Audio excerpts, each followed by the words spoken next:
Welcome back to the shop, guys. This week on the channel, I've got this beautiful piece of walnut and I've been commissioned to do a custom cutting board for one of my wife's real estate clients so he can give it as a closing gift. So what I'm gonna do is I'm gonna break this down, glue it up, carve it up, and make an awesome cutting board. So stick around. I'm Stoner Ericson from Ericson Design Company. Let's build something. Ta-da!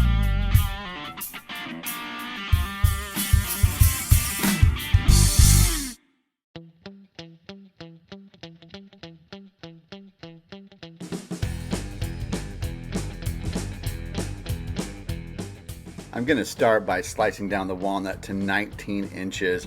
This board is 6 3/4, and we're going to join the edges next, and so that's going to bring it down to about 13 inches total finish. 13 by 19 is our carved size. I'm going to line up the lighter grain of the walnut in the center. That's what the client wanted. And then I'm going to bookmark these together. So I'm going to fold them together like a book and then run them through the joiner at the same time. That's going to give a really tight edge for glue up and it'll look like one giant piece.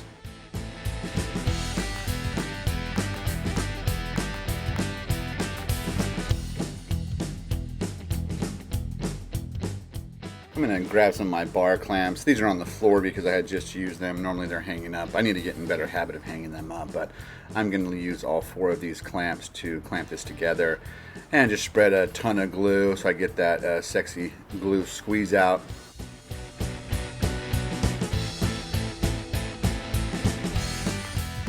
I'm going to use some F clamps to hold the piece together so that I get a really nice clean joint. Then just use a damp rag for the glue cleanup. Set aside and let it dry.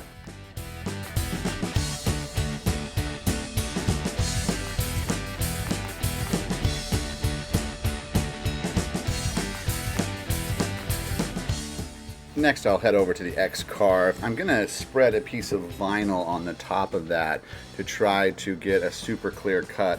Plus I'm going to be laying really hard epoxy in this, and that'll help keep the epoxy from getting everywhere.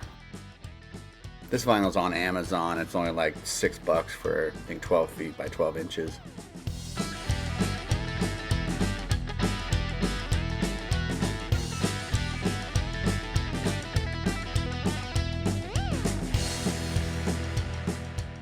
I'm going to get the X-Carve set up. First thing I'm going to do is set my 0 point, and then I'm going to clamp it down really tight. Now as the 0 point, because I might be doing multiple carves on this with multiple bits, I'm going to find the exact point where I'm going to bring the bit back to in case I have to redo it or do multiple carves. So I'll mark that, and so I always know where to bring my bit over to.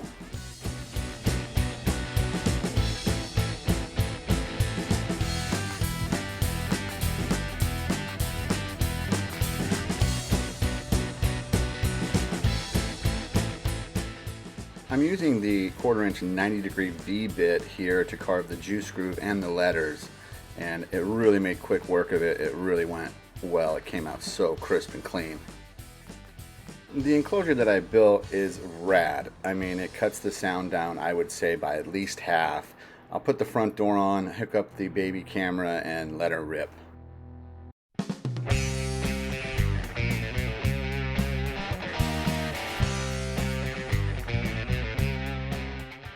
Now, all my videos are sped up a little bit because that's what I like to watch. But the total carve time on this was about 36 minutes, which isn't a long time.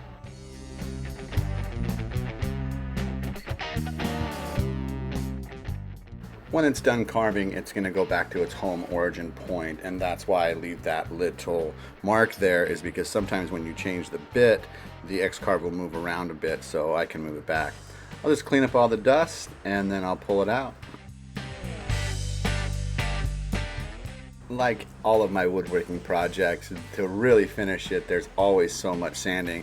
I used to work at a cabinet shop, and my first job there was to sand all the cabinets. So for about a year and a half, all I did all day was sand. And so I don't mind sanding.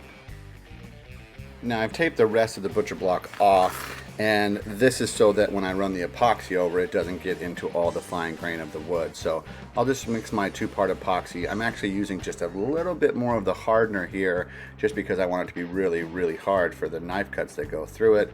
I'm going to add my black pigment because that's what the client wanted, and then I'm going to spread it over the top. I'm pulling all the extra epoxy off onto the paper that I don't need so that I can just wipe up the board and let it dry for 24 hours.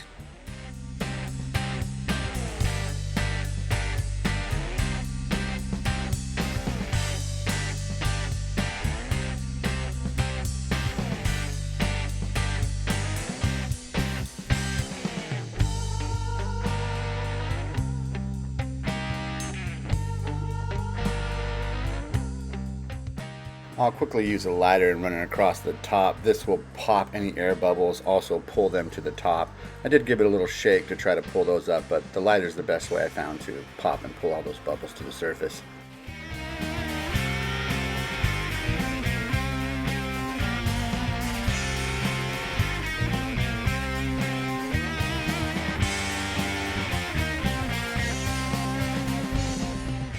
Now, since I have so much fun in my shop and I had a little extra of the walnut, I thought I'd make a thank you spoon for the guy that commissioned the sign and a spoon for the client that he's going to give it to, just to go the extra mile and one up a notch, you know?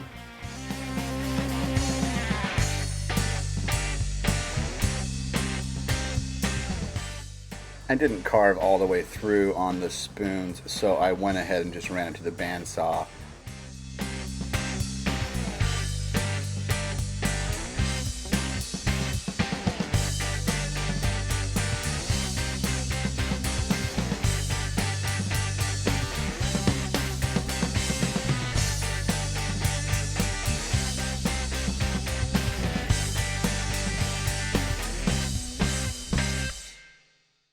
Next, I'll just run it over to the rigid oscillating sander and I'll just sand off everything I didn't cut off, clean it up.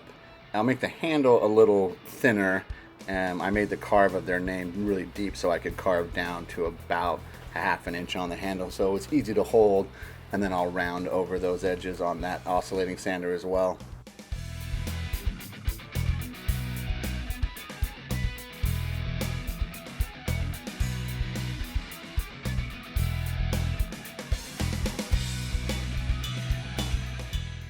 And more hand sanding with a 220 to really get a fine grit on it. I'll sand the inside of the spoon with a little Dremel sanding disc.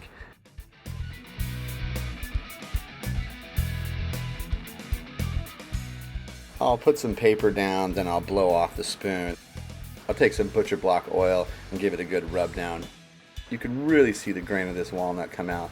Walnut is one of my favorite woods. It's so rich, it's so beautiful.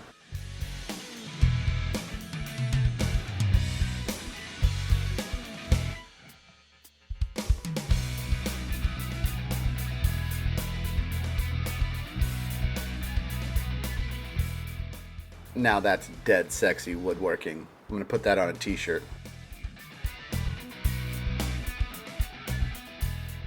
If you like fun and creative videos like this, hit that subscribe button. Do it, and do it now.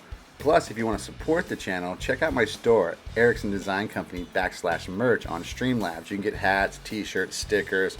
Also, follow me on Instagram. I do previews to all these projects, and it's a great way to stay in the loop. I'm going to grab a really sharp chisel and I'm going to chisel off the excess glue from the clamps.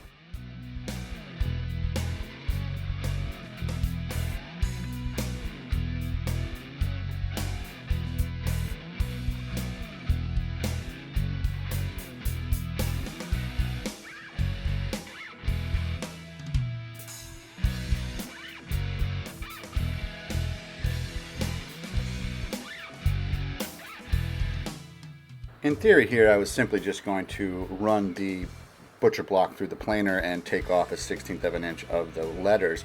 But what actually happened was it chipped out the epoxy, and it really made a ton more work for me. I had to sand it and re-epoxy and let it dry. So it actually was not a good idea. Live and learn though.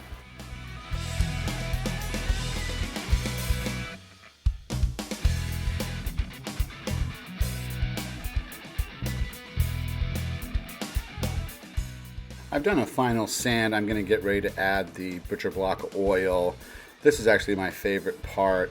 This walnut again is just absolutely gorgeous. It's about $7 a linear foot. It's not cheap.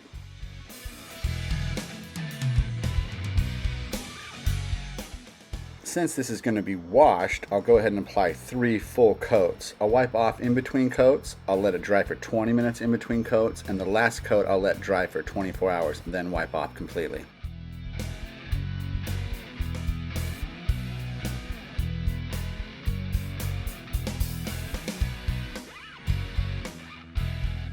I'll use these little painter stands, and that way airflow can get all the way underneath of it.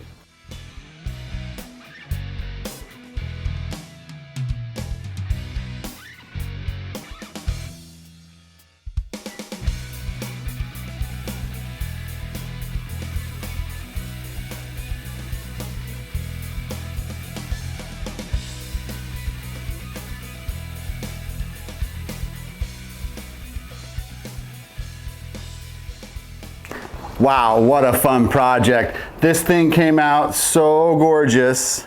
I cannot believe how beautiful it came out. Now we're gonna let that butcher block oil sit on it overnight. We're gonna deliver the spoons and the butcher block tomorrow. You know, I hope you like fun videos like this. Make sure to like, subscribe, and share. Check out my other videos right here. And I'm Stoner Ericson from Ericson Design Company, and we built something.